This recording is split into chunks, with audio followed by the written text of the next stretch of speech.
Hi, welcome to Women in the History of the Church. I'm really privileged to have all of you in the course this summer. I've taught this course once before here at OC. I've taught it at a local church, and I've come to see it as one of the most important courses that I teach. I am a historian by training, so I've taught courses in church history.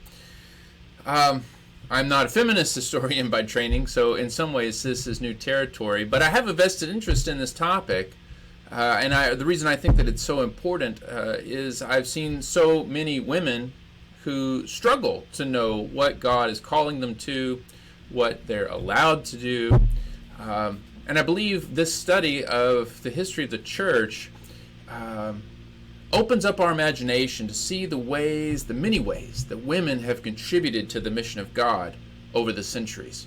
I also have a vested interest in this topic because I am the father of 4 daughters. I come from a family of ministers, my grandfather, my dad, my uncle. So we're a ministry family. And as I think about my 4 daughters, I wonder, how are they going to continue that legacy? What options do they have to do ministry? Not just what are the options right now, but looking back historically, what have women been able to do, and maybe what should women be able to do as we look forward? What are the boundaries? Now, the purpose of this class is not to answer all your questions. For example, we won't be diving deep into all of the biblical data. We'll do a little bit of biblical work. We're mainly looking at the history of the church. As I said, it's a historical survey of what women have done. Now, to begin with, I'd like for you to do a couple things. Our course begins next week. But before the course begins, I'd really like to hear from you and get to know you a little bit, and also give you a chance to get to know each other. So before we start class next Monday, please create a short video. Introduce yourself. Tell us what you study. Tell us what brings you to this course. Why are you interested in the topic of women in Christian history? And tell us a story about one important woman in your life. It could be someone that you know, or someone who you've read about and who is an inspiration to you. I can tell you a story about a woman in my life who has made a huge impact on me, and it's my mother. My mother was a preacher's wife, a missionary's wife, and for her, as a Protestant in America in the 20th and 21st century, that was really the highest thing she could hope for. The highest role she could aspire to within the church is to be a preacher's wife.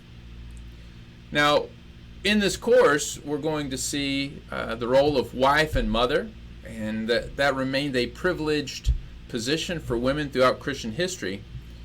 But we're also going to see that there have been many other things that women have been able to do, that being a preacher's wife has not always been the highest thing a woman could aspire to within Christianity.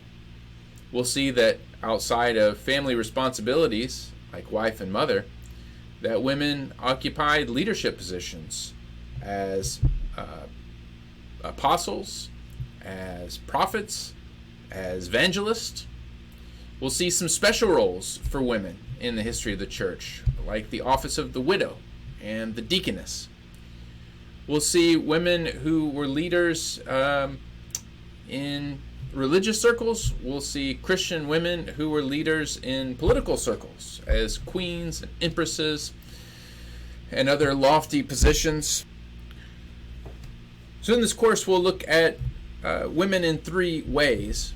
One, we'll look at what these options have been.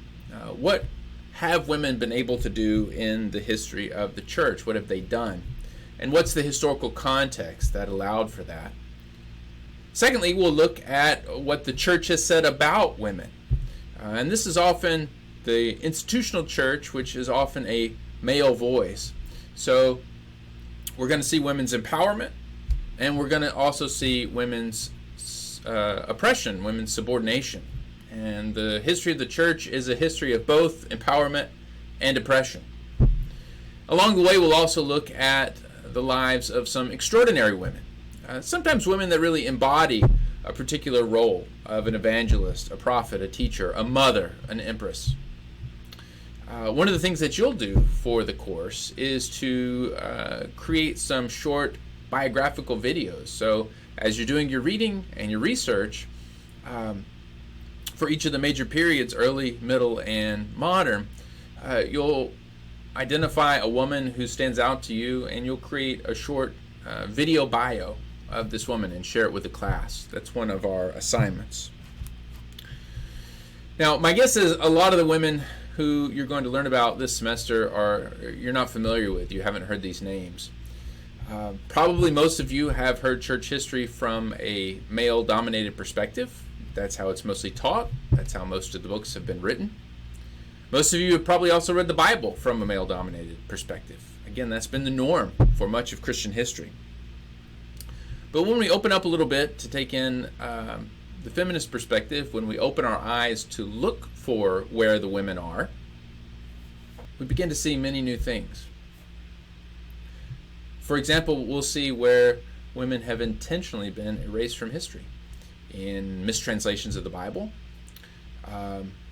in simply forgetting, such as the woman who washed Jesus' feet. We don't know her name anymore. So one of the things that we'll be doing is recovering the voices and the witness of these women throughout Christian history. Well, let me give you a little sense of what you'll be doing in the course. It's a 7-week course, and what that means is it's about 2 times as fast as a regular semester. So each week will be worth 2 weeks of a normal semester. There are video lectures. So each week you'll have between 4 and 6 of these video lectures. I'm assigning them through a tool called Perusall. And what that means is Perusall is a social annotation system. You'll be able to have a conversation while you're watching the video. So you can pause it at points, you can make comments, and in fact, you'll have a little bit of your grade based on the comments that you make. So for each of these video lectures, you'll be expected to make 2 to 3 comments, or to comment on other people's comments, and so on.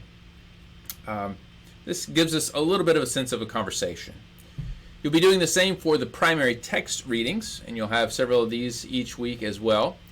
Primary texts are texts written by people from the period.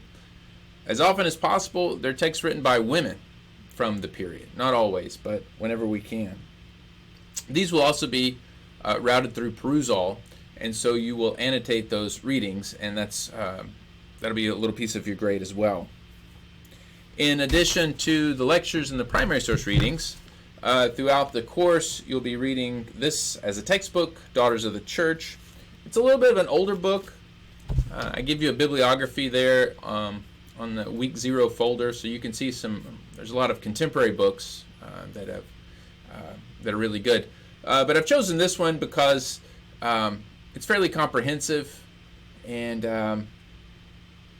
I think it'll help us cover all the material well. So you will have about a chapter, sometimes 2 chapters from that book every week, and there's a reading quiz. This is an open book reading quiz. You can take it as many times as you like. Occasionally it'll be supplemented with some other secondary reading, in which case you'll have a quiz or some sort of response for that reading. Every week there'll be a pretty open-ended discussion board post. Usually that'll take the form of, hey, what stood out to you in our learning this week? Now the 7 weeks are broken down roughly along historical periods. So we'll look at New Testament times in week 1. We'll look at the early church in week 2. So in the discussion board post, I would ask you, what stands out to you in your study of the early church? What are a couple things that you've learned? What questions has this raised for you? It's just a chance to keep reflecting on our work. The last thing that you'll have to do for the course is 2 position papers, one of which is due actually at the beginning of class, the other which is due at the very end of class. And these are both reflection papers. They're not research papers. In the first one, I just ask you to kind of lay out your position coming into this class. What do you think God is calling women to do in the church? And just about 500 words, 1 page, single spaced. I've broken it down into a few more questions that you can see there on the prompt. But without doing any research or initial preparation, I'd just like you to lay that out. Where do you stand today? And then at the end of the course, after you've studied this history, I want you to revisit those questions. And I want you to see how your position may have changed or may stay the same. But it's a way to measure what you've learned and how your knowledge has deepened over this semester. Well, I hope that gives you some orientation about what to expect. Again, I'm really excited. Right now, there's 17 people in the class, which is the largest of these classes I've ever had. So I'm really excited and gratified that so many of you are interested in this topic. I'll also say it's a little bit of an emotional moment for me because this is probably the last class that I will be teaching here at Oklahoma Christian. In the fall, I will begin teaching at Lipscomb University in Nashville. So my time at OC is drawn to a close. But I'm so thankful for students like you. It made it really worthwhile. All right. I'll open up week 1 at the beginning of next week, and you'll see all the materials there. In the meantime, do the intro, work on that first position paper, and if you have any questions, send me an email and I'll get back with you. Thanks.